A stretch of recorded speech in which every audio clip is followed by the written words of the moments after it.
This is the Fire These Times, and I'm your host, Joey Ayoub.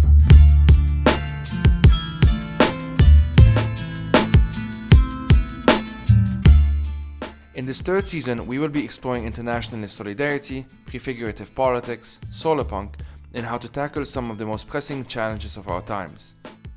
Each episode will be on one or more of these topics.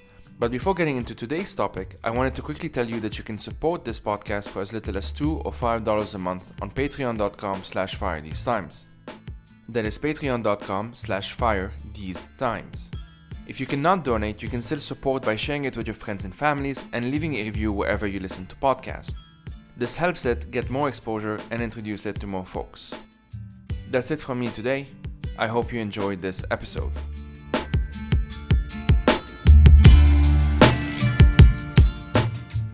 My name is Cameron Roberson, but my byline is Rob Cameron.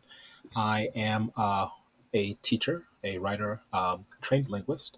I'm from Rochester, New York, but I live in Brooklyn. I've been in New York City now for about 15 years. I write whatever I can, primarily speculative fiction. But I've also written essays for foreign policy, on the right to self-defense, reactions to January 6th. I have another essay on the new modality, also Solarpunk, but Solarpunk and religion, which is obviously an interesting topic, particularly uh, when you understand who this genre is meant for, and who's actually writing it. The kind of conversations that go on behind the scenes, speculative fiction, anything. And I'm a father of two, happily married, living in an apartment which is falling apart. But what you gonna do? The rent's just right, so I can't move. Mortgages are too high, and that's my life right now. Well, thank you for taking the time from a clearly busy life to chat with me. Um, I discovered the essay that you wrote, which we'll be talking about now, called In Search of Afro-Solarpunk, because my friend Emmy Bevensey sent it to me. Hmm. Emmy was a guest a couple of times, actually recently, last week as well. And so I'm really into Solarpunk, and I'm separately really into Afrofuturism. Mhm. I don't claim any kind of expertise and I don't write it. I just think about it a lot. Walk us through sort of your thinking, or walk us through how you discovered Afro-Solarpunk, or how these two kind of came together. Well, there's a writers convention that before the pandemic I would frequent, called the ReaderCon, and it's in Boston. A lot of these cool cons are in Boston, for speculative fiction, and I've been going there for years. I've been at panels there for years. I had actually been on the planning committee for deciding new events, and new panels, for ReaderCon, and I just happened to be there. Well, okay, well, two things happened actually. I saw a panel on Solarpunk at ReaderCon. It was the first time I'd ever heard of Solarpunk, and I was so excited about it. And the people who were on the panel, like Michael J. DeLuca, who's now a friend, that's when I first met him. Um, uh, it got me really thinking and excited about the concept, because the underpinning kind of spirit of solar punk is to look on the future with fresh eyes. I mean, it goes more in depth than that. Um, but for I can go more in depth about what solar punk means to me in my own writing a little bit later. But that's kind of where I started, and then you know, we start looking though at solar punk, and you realize that there are very few African American writers in so. As a matter of fact, to be honest, I haven't found any yet, specifically writing fiction in solar punk. Uh, Eco punk and eco fiction is a broader category, and you'll find people writing in that. But there still tends to be a kind of apocalyptic feel to it as well. And so that's a different. I'm not sure if you call it a different genre, just a subgenre or a larger genre, but it's a different feel altogether than what solar punk I think is what they're trying to go for. So then I had a panel with Michael J. DeLuca on Afro Solar Punk. My design, I put it up there, and ReaderCon said yes, and I was able to talk to people who know Afrofuturism, And again, the question was, well, if this becomes a thing, what would it look like? And the answer is it's quite broad because one, Solopunk is relatively new. It's still being formed by the writers. And Afrofuturism has the meaning of that word has broadened, has expanded to take in everything um, from magic involved, without magic involved, magical thinking, etc. Um, Fudan, everything, all that you could fit in black speculative arts tends to be now sometimes considered Afrofuturism. It's not always the most useful tool when trying to think about black arts. As a matter of fact, I think now the better, the more specific, the more the term that gets used more by people who write in this is black science fiction arts or so Afrofuturism. I think now, at least the way I use it, is more specific. It's more linear, I guess, in a way, and focusing on kind of a for me kind of a near future time when with solo punk genre pieces are put there, but with African American, not just people in it, because you'll see we're in many of these stories, but written from that perspective. And so that's kind of what I was getting into. And I have not yet myself written stories. Let me put it this way: I'm drafting right now. I have a set of essays um, and part of those set of essays are flash fiction of what I'm trying to make a solar punk noir, which is going to be a different thing, a subgenre within a subgenre. But that is my creative uh, contribution to solar punk so far. Thanks for that. I mean, I've done a number of episodes on Solopunk on this podcast, so I could maybe assume that most listeners know what we're talking about, but there might be new folks as well. So, How do you understand Solopunk, and also, I mean, how do you understand Afrofuturism for that matter, so that we're kind of bringing them together? Sure. So I'll start with Afrofuturism Mm-hmm. because that's, I think, relatively easy. Mm-hmm. Because there's a lot more out there. So for me, Afrofuturism, it's a couple different things. Let me see if I can narrow it down. One, it is the creatives themselves are from a diaspora, or they are from Africa.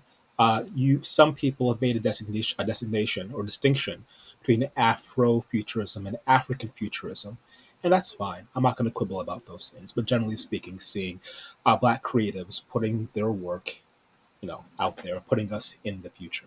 A second thing is that um, there is as a kind of science fiction that um, that tries to also find some binding, a connection to history, right? So we're looking back at what was here before, because part of creating a future is finding is finding the chain of caused events that got us there. And for specifically for African Americans, because it's one piece of many. There's a history that has been delved into quite a bit, um, and has given us our own kind of tropes. And histories to use for story material. Yeah, so that's the first thing. Is it's the people who are it's the creatives, and also making sure they're making a connection to history as moving ourselves into the future. And then part of it really is kind of defining a future that is not simply built off suffering, because what we see often, it's talking about slavery, talking about civil rights. And while those two things are absolutely necessary and they need to be pushed into the future, it's kind of like a starting point, because a lot of African American writing tends to be focused around a kind of sociological historical trauma. And the same thing for myself. It's something that it's kind of hard to get around. There was a panel and well, I'm not going to name the con because they didn't do it very well. Called Beyond Afrofuturism, which is such an interesting title, and so I went there at this panel. A first question was asked by the moderator: Can there be a post Afrofuturism? What comes after Afrofuturism? And the first person started speaking just straight up said no, and then went out on a tangent that there cannot be anything. We cannot go beyond Afrofuturism, not because it would change into something else, but simply a pessimistic view of, you know. of the future, which was unfortunate because that's the entire reason for, for the panel. And so, and particularly because what we have as a future here in the United States versus what they have in Nigeria versus what is going on in Algeria or in Somalia or in France, these are going to be different futures. And one of the things about solar punk, I think, kind of correlates with Afrofuturism is the plurality of futures, which is not a kind of postmodern kind of spinning out. It's like all these futures are okay.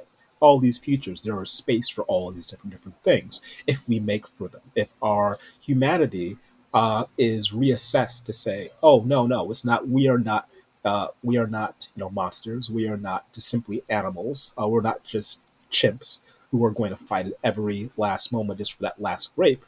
Um, we actually have some really amazing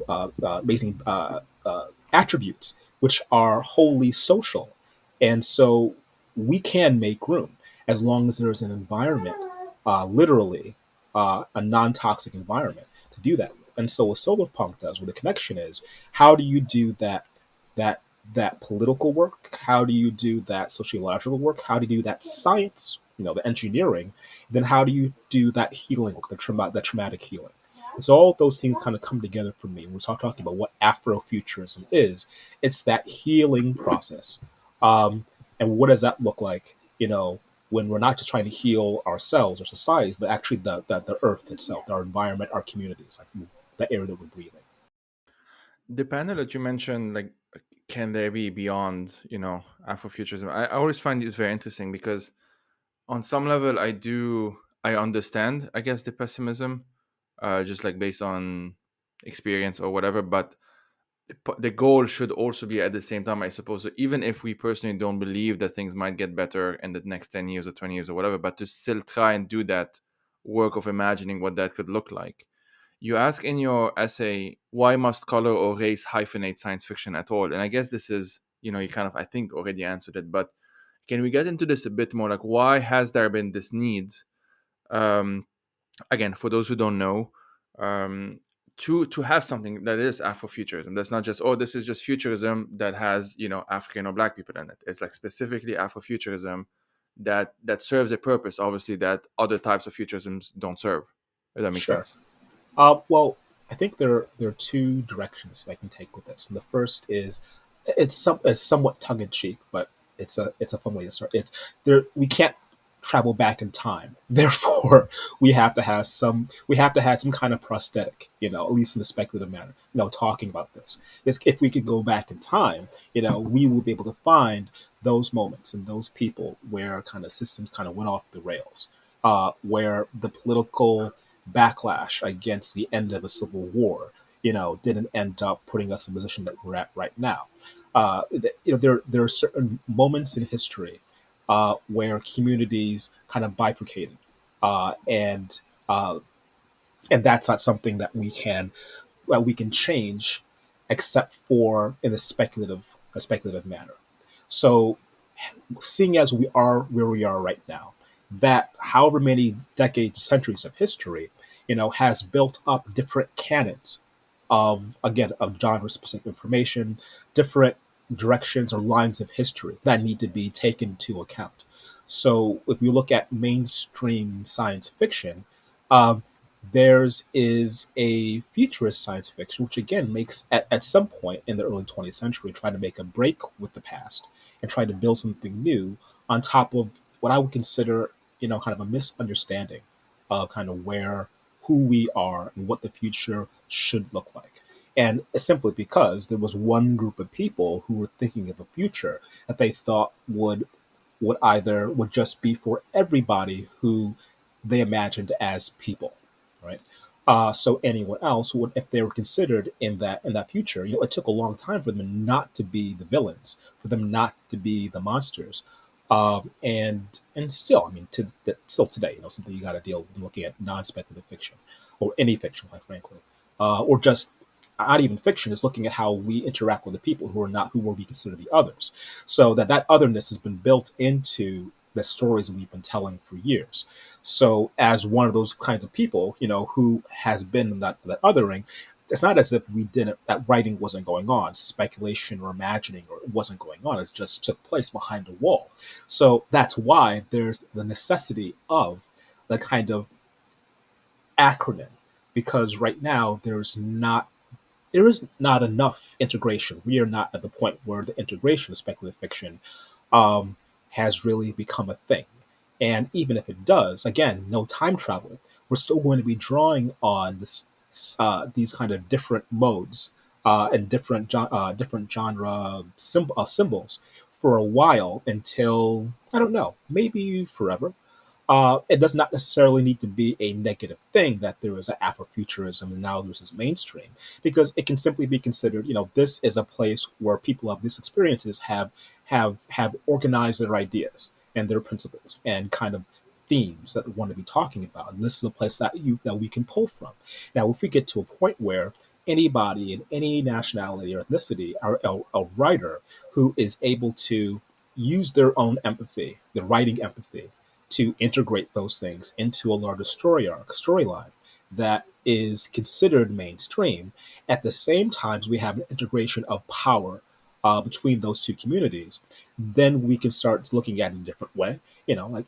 People give Marvel, a bad rap, but Black Panther, that was a big freaking deal. That is mainstreaming something that was Afrofuturist. And Afrofuturist in a way, which is it's kind of funny. Black Panther itself, it was the character was created by a white person, kind of taking a a Western science fiction perspective, right, and then putting it onto an African anti-colonial colony or kingdom, and that was cool. But then the people who made it, they said, "Oh wait, maybe we should have more black people actually engage in this process," and they did so. Um, and same thing with Afrofuturism. I mean, the word Afrofuturism was coined by someone who is not from that our community, but then it was he's an ally. So it made sense that then people come in and fill in the gap. So it's just people in positions of power. They're the ones, and they look not like me for the most part, who are making a lot of these decisions. So if we have again more integration on the back end, then you'll start seeing less of a need to defend Afrofuturism as kind of a safe space versus a pool in which creatives can get together and that they can take for or use respectfully without being seen as a kind of appropriation. In some sense, it's almost like in order to get to a world that is where Afrofuturism, I'm not gonna say won't be needed because that's not quite where I'm getting at. I can't lose my words, but basically what I'm trying to say is that in order to even achieve something like that, it requires it requires efforts outside of science fiction in the first place, outside of literature. We're talking about power relations. We're talking about racialization. We're talking about all of these things. Does Yeah. that make sense? Yeah, it does, and Yeah. it wouldn't be an erasure of Afrofuturism. It would Mm-hmm. be an acceptance of Afrofuturism, no Exactly. longer having to defend the idea Yeah. and kind of expounding on it. This is, I think, who is the actor? I forget his name. He's very famous. His voice of God in like so many different movies. This black guy. Morgan He Freeman. Yes, Morgan Freeman. Like I think he's quoted for saying that black uh, African American History Month. It's American History Month. So the fact that we kind of organize it into one month, I mean, there's a reason, there's a rationale behind that. These are black people who actually made these decisions. Lincoln's birthday and everything else in there, but it is American history in the same way that Italian or Irish. There should be. We have. It was funny. We have these months, but nobody really realizes. Like the Italian History Month comes and goes in October. No one realizes that it's coming, it's gone. Because no one's really fighting over. No one's saying, "Hey, why do we have to have this thing?" My Italian friends have no idea that it exists. uh, so, um, so it's there. It's just not. There's a lot of emotional weight behind it. So if that emotional weight becomes less traumatic and more celebrated by everybody, then it becomes still Afrofuturism or whatever you want to call it. But now it is the connotation changes for more people. Right. Yeah. Hasn't there been a in kind of like in parallel to Black History Month, there's been this, like, I think there's a book called Black Futures or Black Future Month or something like that. Like, this is something that's also been being thought about, right? Yeah, there's. I mean, I think I know the book you're talking about. I think I might even have it as something to download. Yeah, yes. So there are Black Futures. There's Black Utopias. There's like many different essays or books of essays on these ideas.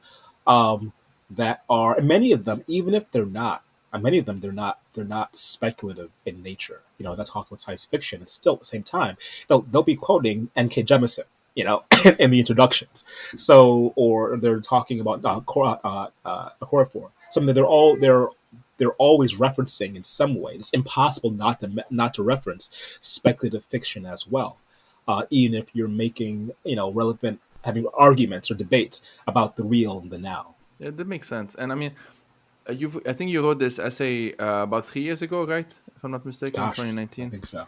Yeah, yeah, 2019, something like that. 2019. So how have things changed since then? Or at least, yeah, how have you seen people think about maybe Afro-Solarpunk more? Like, how has that kind of developed?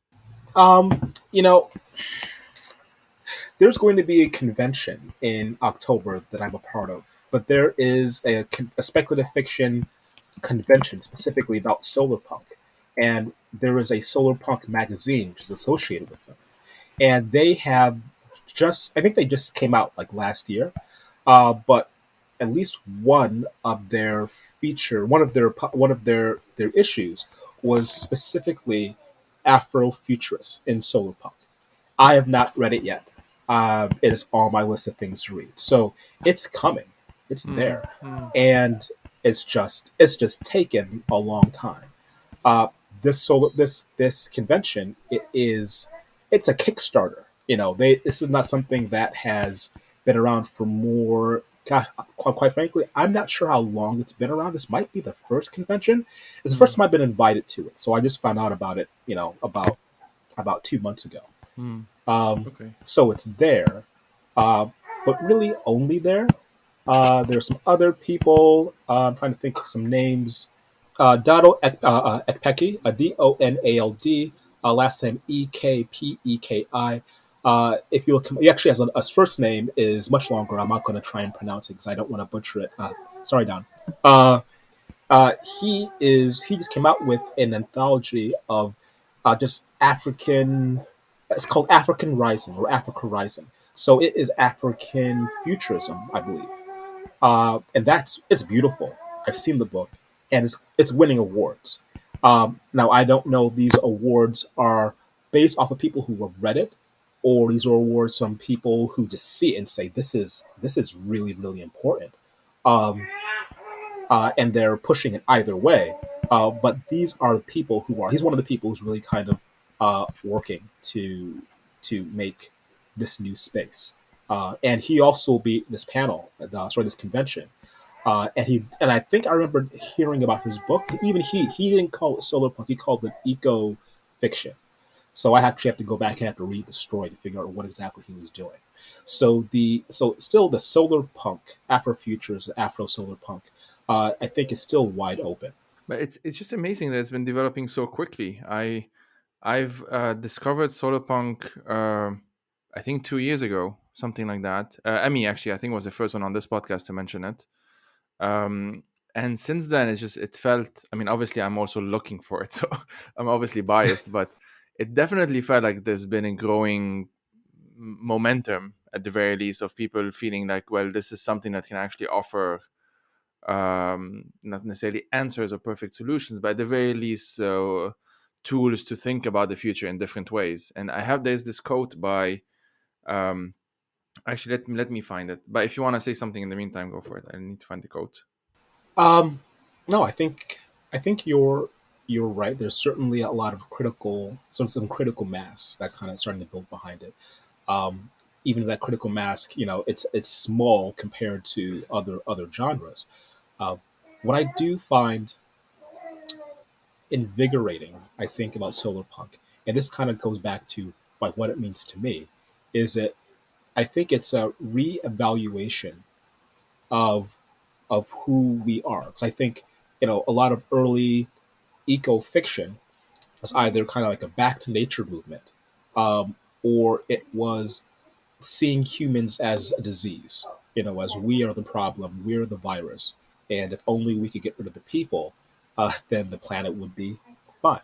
Which, really there's no arguing with that, except, a meteor, will do more damage. The planet will be fine, we won't be fine, I think is kind of the point, though, one way or the other.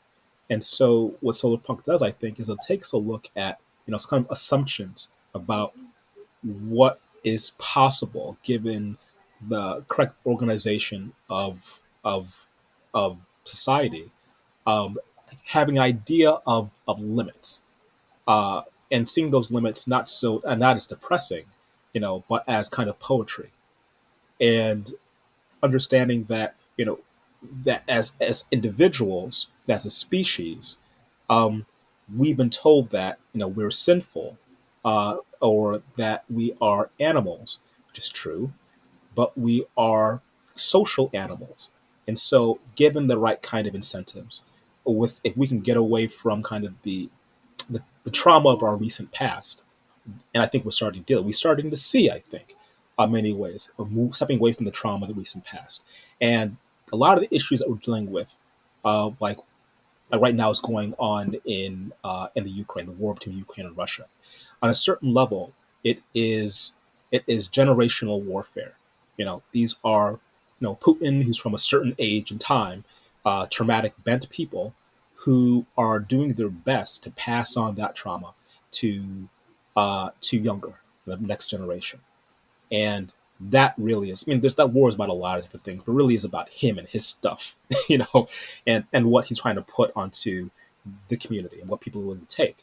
And if you set up a system like this, where information is coming from one source, from one very pained and suffering source, uh, then that's a system you're going to create.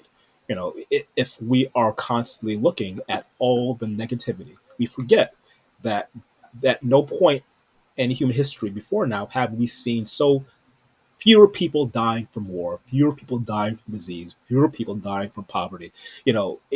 Whatever you want to say about capitalism, and it does have a lot of issues, which is its own thing. And solar punk definitely tends to be anti-capitalist, with a capital A, anti-capitalist.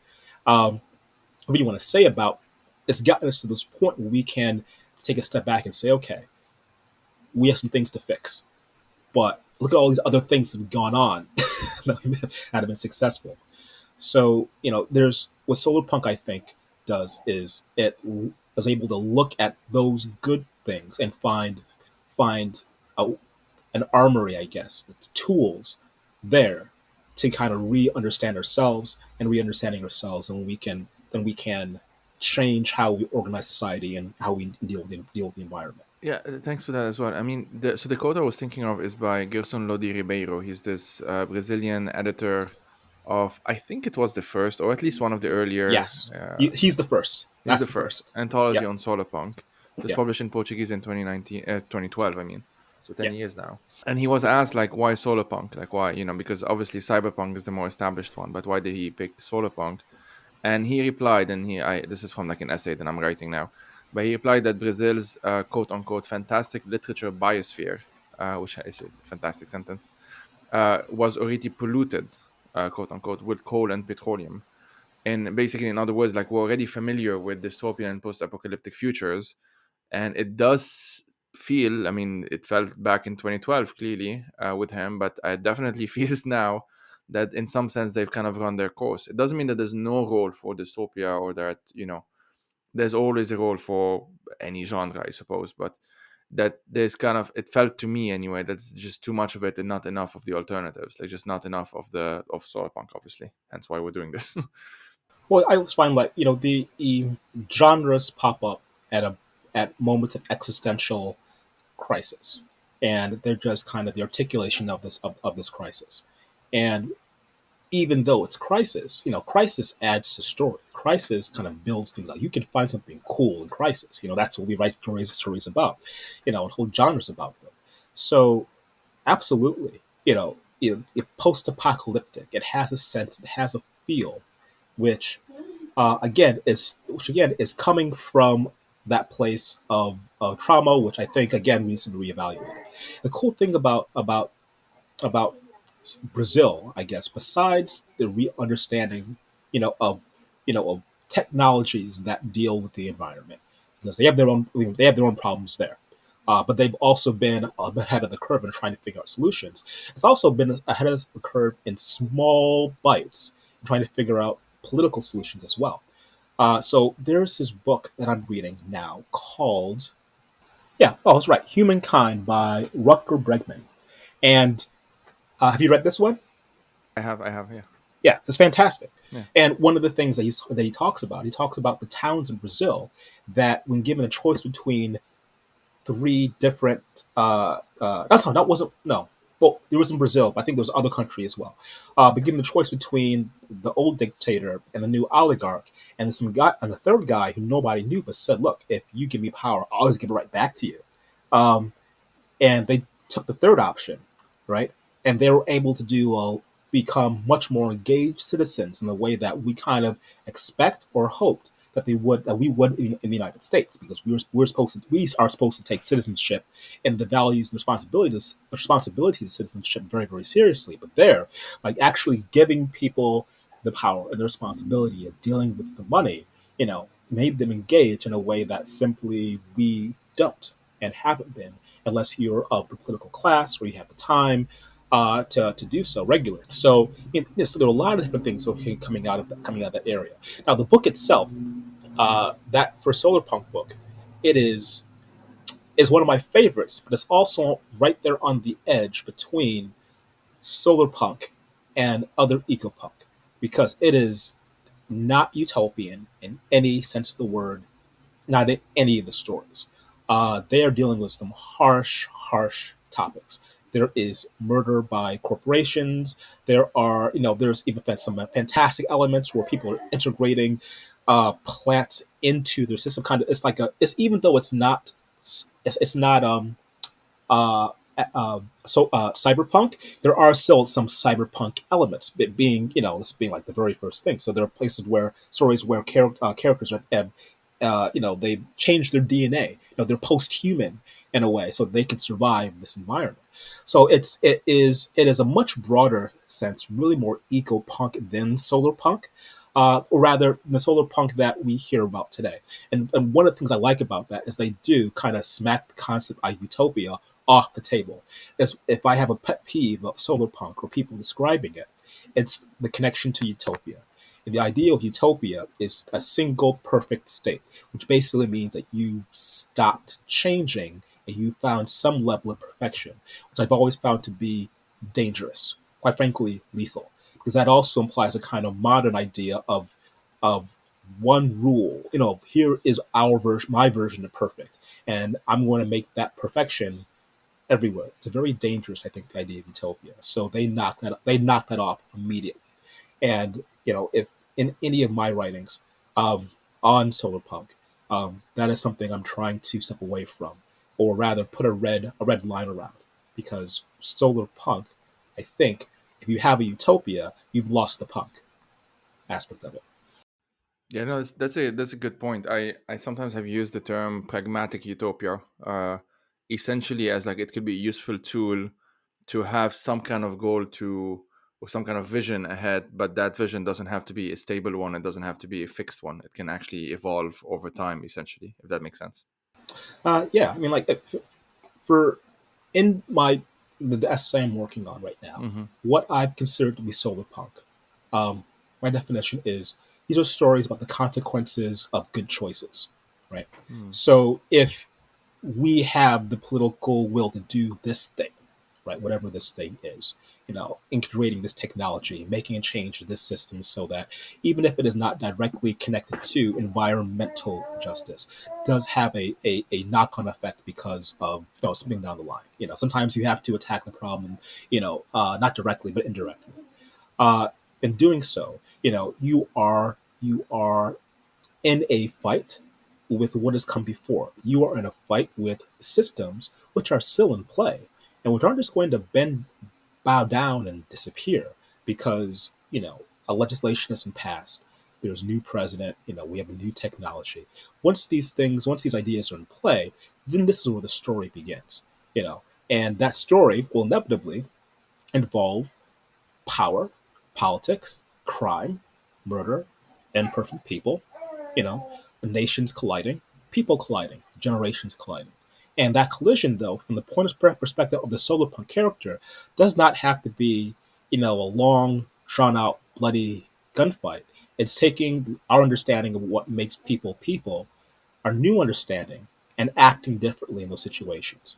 You know, so one of what there's a story from uh, Solar Punk. What is it? Go Solar Punk Gardens. Oh, the winter. I think it's the winter one. I'm forgetting the actual time, but you know which one I'm talking I about. am, yeah. It's Yeah, actually it's just here. One second.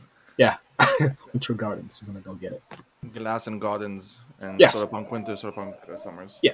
Solar Punk. I like them both, but Yeah. Solar Punk Winters I think is my favorite of the two. Mm. And there's one story there, where it's quasi post apocalyptic because cities are kind of shut down, but there's a working group of teens and I guess they're kind of their team manager, the team adult, and they had to go out to get something. And there's somebody in their group who is super intelligent but doesn't really think about everything they're doing, and they make a mistake because they go on their own, and they get somebody hurt, right? And rather than punish them, rather than criminalize what they've done, instead they say, okay, now that we've solved the problem of fixating this person who you just hurt, we're sending you to college. Mm. We're putting our money together to send you to go get better at what you're really good at. Because not because we feel like there was any need to I mean, you already feel bad, right? Us kicking you out of the community, Mm. us, ostracizing you, us making you pay some kind of penalty or fee over time. It does nothing to change the behavior. It does nothing to bring you closer to the community.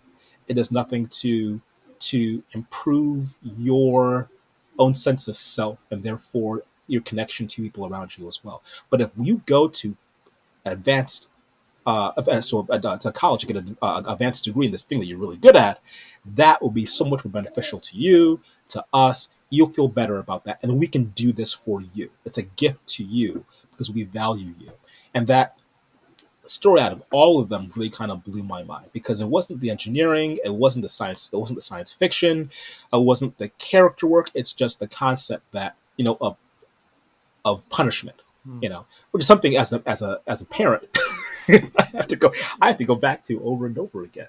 No, I told you not to do that thing. I told you not to do how many times? Go to your room. Me telling to go to her room, is that really helpful?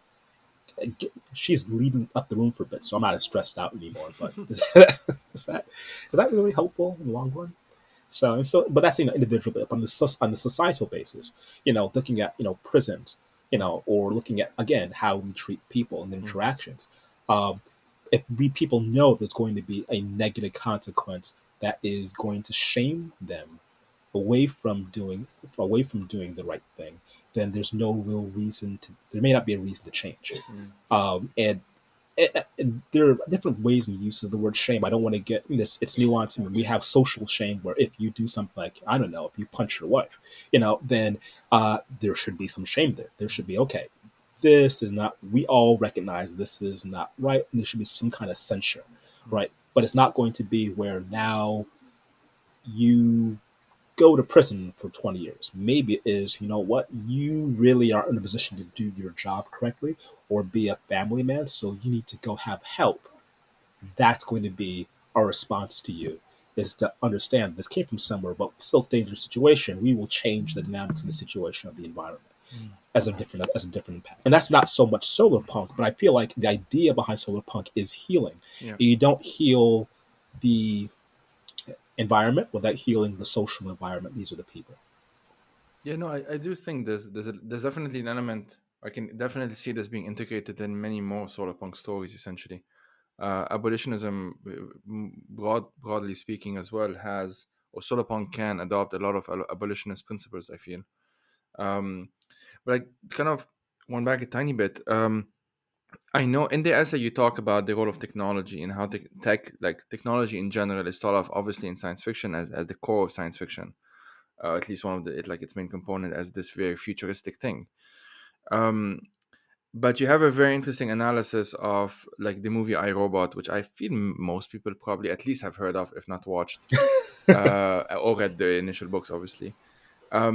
What can you use that film and kind of just talk about it briefly without spoilers? For I don't know if like there's 5 people who haven't watched it or something. I don't know, but like Okay. yeah, just talk about it a bit. And why did you bring it up? Like what did it say in the essay? So the I think the idea was that just in creating stories where you're dealing with, we'll call it the urban population, right? Because we think of the urban population, we inevitably we're thinking about minorities because that's where the majority of the minorities are here.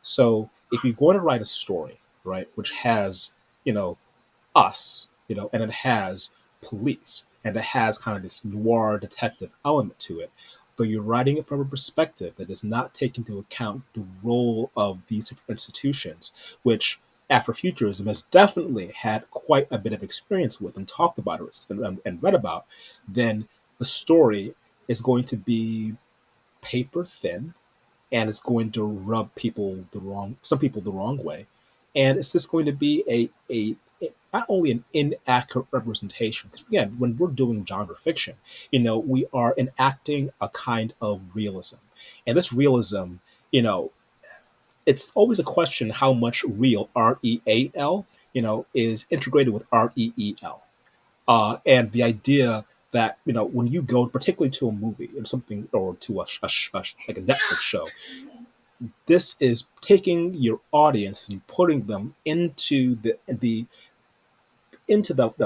life and plot and of other characters, right? And if enough people are seeing this, right, then it becomes part of the culture. So, if you are making this cultural vehicle, right, that is missing the brakes, or missing the windshield, you know, it's going to be a problem for certain elements. And so, when I watched the first time, and I don't know, I was pretty young. I was like, okay, it's Will Smith. It's cool movie. But then as I got older, I'm watching it again, and then knowing more about Asimov, and kind of we having a better understanding of what I want to see as a writer as well as an audience. I start seeing things. I'm going, ew, that's gross, that's gross, that's gross, that's gross. What are you doing? What are you doing? And so it's like this became kind of an iconic, in the kind of lowered expectations, kind of like soft porn, white privilege that kind of, just it moves along, our digestive tract, our culture, the digestive tract. I said, well, no, let's stop for a moment. Let's just examine what is it that we just ate, and let's let's check the back. Let's check at the back of the can and see what exactly is in there. And then you start to see it. You start to go, okay, this, I see what you're trying to do, but I also see where your blind spots are.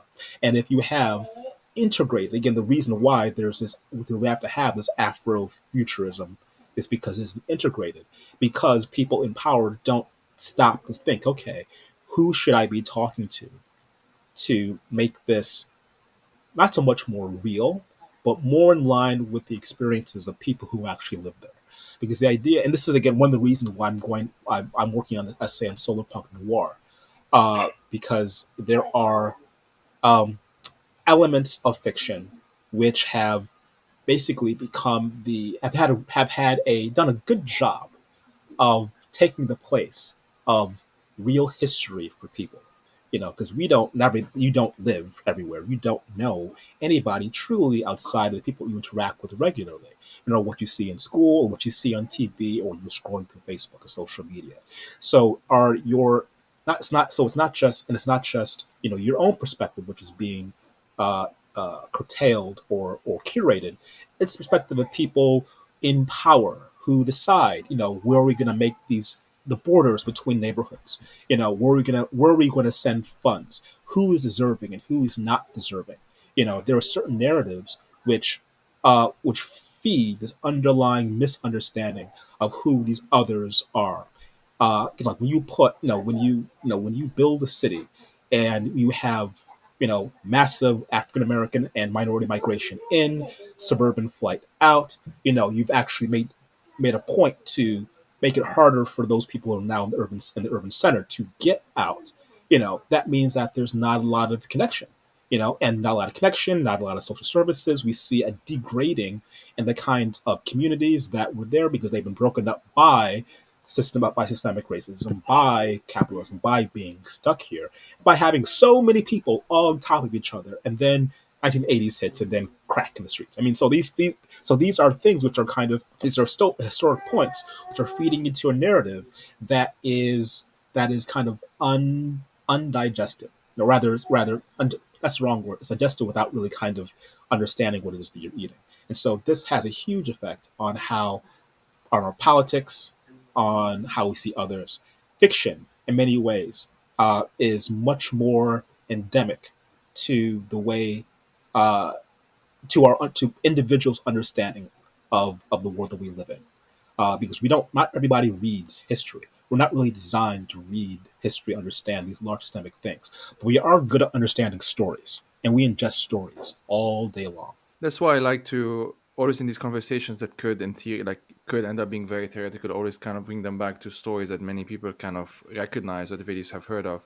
And the thing that's interesting about iRobot, I haven't rewatched it in a very long time now. I am very curious to do so soon. But you mentioned like very simple things that I know back then I didn't pay attention to. Like I know, well, he's a obviously it's Will Smith. He's a black guy, but he's also a racist cop, and it's near future Chicago, but it's still at the same time predominantly white.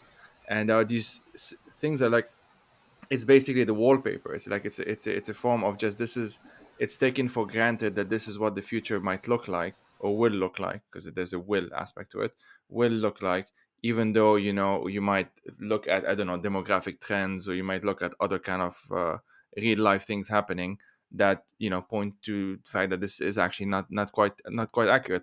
And the other thing more interesting than what I just said, you mentioned the whole this is something that's well known in like the Asimov books, and I mean for those who don't know, but like the whole robot slash slave dynamic and narratives, it kind of it's how do I say this, it can be interpreted very differently, and you do so I would ask you to kind of expand on this a bit, um, depending on one's background and depending if you know the history of slavery, for example. Like there's something very specific that happens if you don't take that into consideration.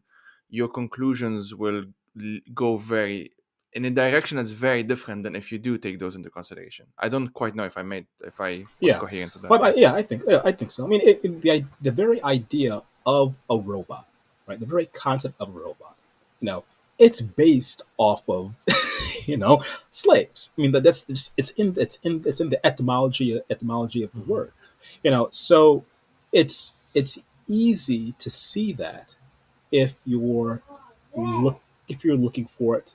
Um, it's easy not to see it if it's not been something that you've had to try and have a conversation about ad nauseum. You know? So it's just there. And I understand that Asimov is trying to do something different with his stories. And which is why, I try not to put too much of this on Asimov's shoulders. It's just that the way that it was interpreted for our audience, for this audience, uh, it has a different ring to it. It does something different, particularly because now we're not talking about the written word, right? We're talking about a different kind of media. Medium du- dictates the message very often. So one, by simply number of people, because I don't think a lot of people have heard of Asimov, right? But there's a lot of Asimov to read. I know I haven't read everything that he's done. Uh, and so, but more people have seen Will Smith, I think, than read Asimov. Yeah. And so when you take these ideas and you kind of simplify it to something that can be digested, visually, in 90 minutes, you're going to lose something unless you're careful.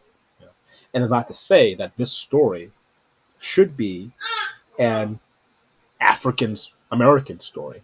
I actually, quite frankly, don't want it to be an African American story unless you're specifically saying Afrofuturist. This is the Afrofuturist tale. Then there will be some other things I think would be taken into account. But just, if you know this, then maybe you don't make it good slaves who get killed to save the masters from the bad slave who realize that they can do better. And there's a scene I think at the end where of the movie where the Messiah character is able to help the good slaves, but not towards freedom.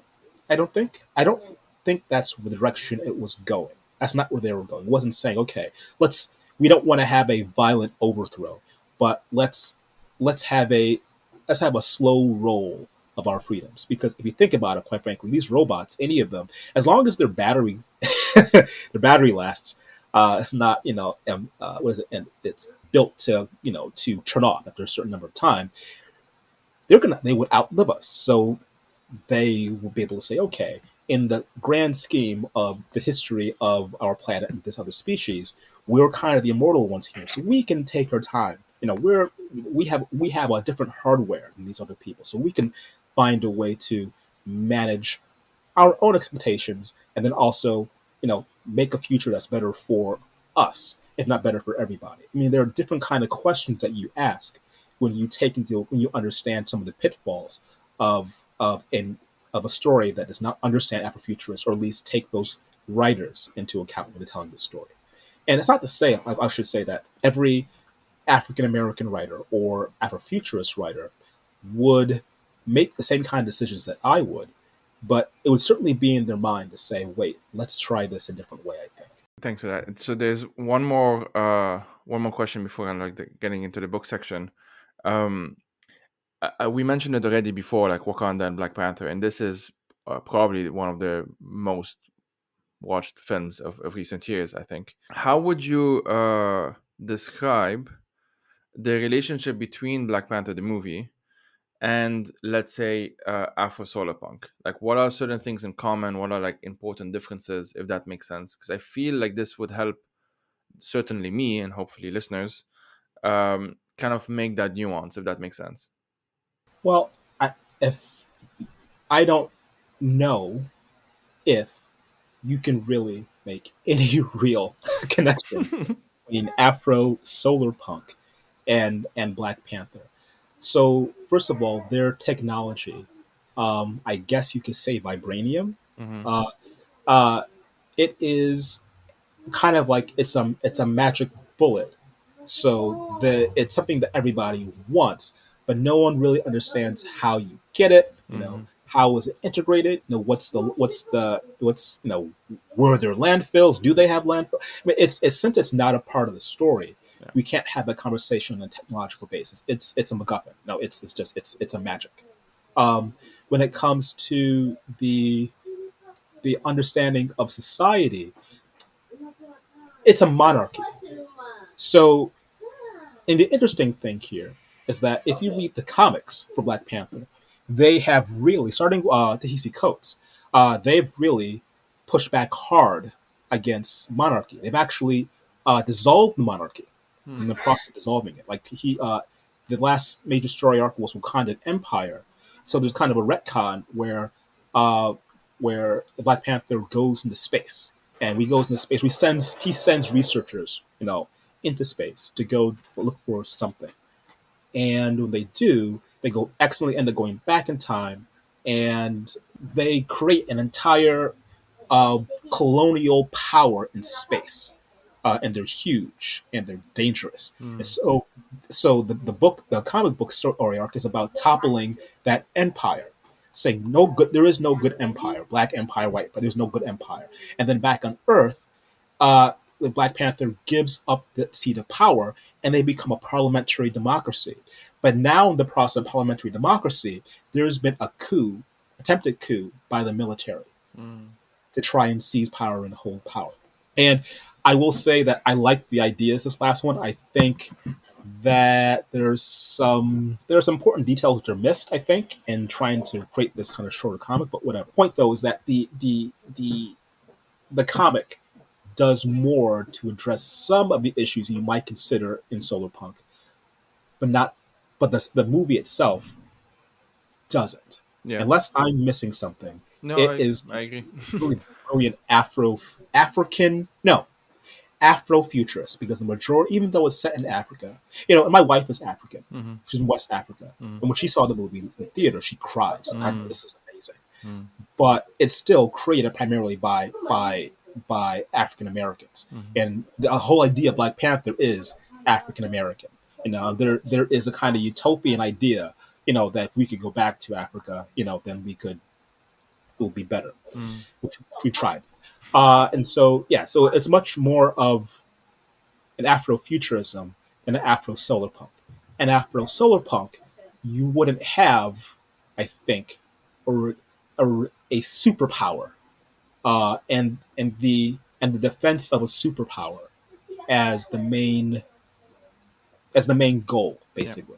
Yeah. Because and I it yes, I mean it's much more in line, I think, with the concepts that are floating around in Marvel MCU, which is where there's a system, right? There's way people want to live, and then there are these different attacks on the system. Mm-hmm. Some of them might be legitimate attacks, some of them are illegitimate attacks, but attacks on the system that we all live in, and they have to be tamped down in some way, Mm-hmm. because revolutions are scary and dangerous and often very, very bloody. And I have some concern to anybody who tells me they're revolutionary. I'm like, revolutionary in what way? Because you look like you're from Westchester. You're from the suburbs. So what revolution are you talking about? Yeah. Yeah. Uh, Yeah, yeah. no, So that's yeah. I always find these kind of just thinking about how if I because Wakanda is very aesthetically pleasing. Obviously, it has you just see so many things in it. It's very colorful. It's all of that, and picturing. If you just stick to the aesthetics and you don't quite know much about Solarpunk, you might just conclude, oh, there's some Solarpunk elements to this. It's how now some people who just when they think of Solopunk they just imagine like some building in Singapore which is very green or stuff like that, and obviously yeah, that's not what it is, but it can be a helpful point of entry essentially to start talking about these things. sure. um Yeah, sure. Like the set pieces are beautiful. You know, brought my attention to it. Now I have to go back and look at it and say, okay, how much of this is truly kind of an integrative, natural um, aesthetic versus this is just the African art but scaled up to a higher mm, degree. mm, It's hard to I have to go back and look exactly what are they doing, because if you're inside the buildings, it just looks futuristic. It's when you're flying over that you see kind of this cool kind of mesh of mm, things. mm, But mm, then when you walk through the streets, it's hard to tell. It looks like a more advanced. It's like my West Burkina Faso. I go to Burkina Faso, so it looks like Burkina Faso basically, but with mm, more narrow streets. mm, mm, mm. Yeah, that's interesting. All right, well, I mean, unless you have if there's anything I don't know we didn't explore that you wanted to explore. um, no, I think this has been a good conversation. I just think, what do I think? I think that if anybody is going to write in solar punk, Mhm. um, then for me, one of the things that I like to see solar punk do is become more mainstream. Yeah. You know, and so ways that you can make this something, a story that goes to Netflix, you Mm, know, uh, I think are expedient means to make this part of the larger media, the larger kind of cultural memory of people of us, because it is still a kind of a niche genre, yeah. and we are right now trying to find a way to rethink our futures uh, in fiction. But I think that has to be something that kind of gets into the gestalt, the subconscious of just look, if Donald Trump and I could agree on climate change, that'd be a really big deal, Hmm. or whoever comes after him, like, okay, you know what, you're a jerk. I'm using a different word because my daughter's recording them. For so many other things. But if you're just a little bit more solar punk, we could have a conversation. Because the thing is, and I'll see a little bit of a tangent. One of the things that if you pay attention to Donald Trump, is that he wants people to like him more Hmm. than anything else. And there were earlier accounts of when he would have meetings with the Democrats, and they'd agree to something, and then right afterwards, the Republicans would come in and they would change his mind. Right. You know, So people like that, they feel the need to be in the right side of something. And if people get to abandon them, then all their most negative behaviors start to come out. Um, so why am I on this tangent? I don't know. Point being is that if solar punk could be a thing that people don't even really question anymore, Yeah. Then that would be fantastic. We'll still have fights over other things, but fights over, what we need to get the carbon out of the air ASAP. Yeah. We need to get, methane down. And Yeah. everyone is like, okay, yeah, then we can have debates about racism, get debates about socialism, whatever, but get this thing down. And I will feel my existential dread will have gone down about 4 degrees. Yeah, no, I definitely am definitely on board with that. It's the same thing. Like when I think of there aren't that many people who are arguing that we need to reopen the ozone layer. That's not a debate that people are having Nope. because it's been done, fixed, ish, more or less. But anyway, so okay. Oh, and yeah, something that I do. I've given that example a few times. I want Solopunk to be as easy for like the average kid somewhere to imagine as it is for that kid to picture a zombie apocalypse, because it's such an Yes, easy thing that is just everywhere. I just want it to be as easy as that. And then, as you said, we can absolutely. still be debating. I mean, it's not going to solve everything, but just getting to that point would already be quite something. Yes, it would. Right on board. Okay, I mean, so the last thing, all that stuff is kind of for me to ask you, what are 3 books that you would recommend to our listeners? It's something I do with every episode, and like, why those 3? Gosh. So I'm trying to find. It's been a week. So No worries. one thing I would recommend to you is Multispecies Cities by Yeah. Solarpunk. Uh, it is the latest anthology of Solarpunk anthologies, and there's another one which is not Solarpunk. It is out of, I believe, Arizona University. I'm trying to get the exact title, but it's a whole project that they're doing where they are. I think it's called Cities of Light. It is, yeah. I know which one you're talking about. Okay, Yeah. yeah. So that is where they have taken um, researchers and authors have them work together to come up with some fictional stories which will demonstrate in narrative these tools, and it has wonderful bibliographies to go along with it as well. And that's not their only book. There's another one which I have it in my Kindle. Here it is. It's called Hieroglyph, which I think is the first of these projects, Stories and Visions for a Better Future. Mm.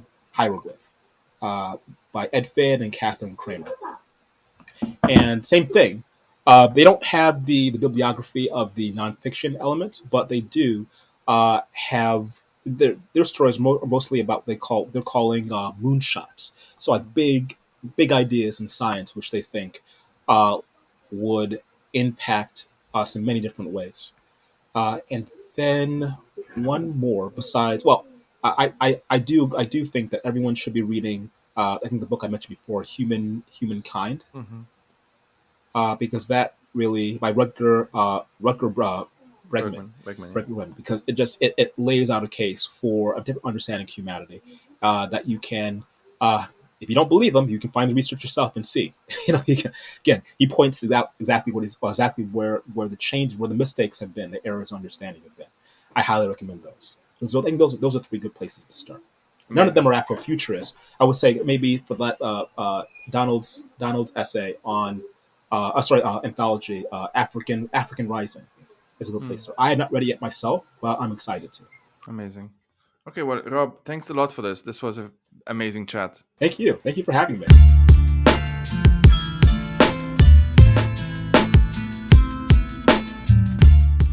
The Fire These Times is hosted by myself, Joey Ayoub. I am also its producer, researcher, writer, and sound editor. If you want to help turn this project into a full-time job, please head out to patreon.com/firethesetimes to support it. These episodes are part of a bigger project which includes resources, a newsletter, and eventually YouTube video essays as well. As always, thank you for listening and take care.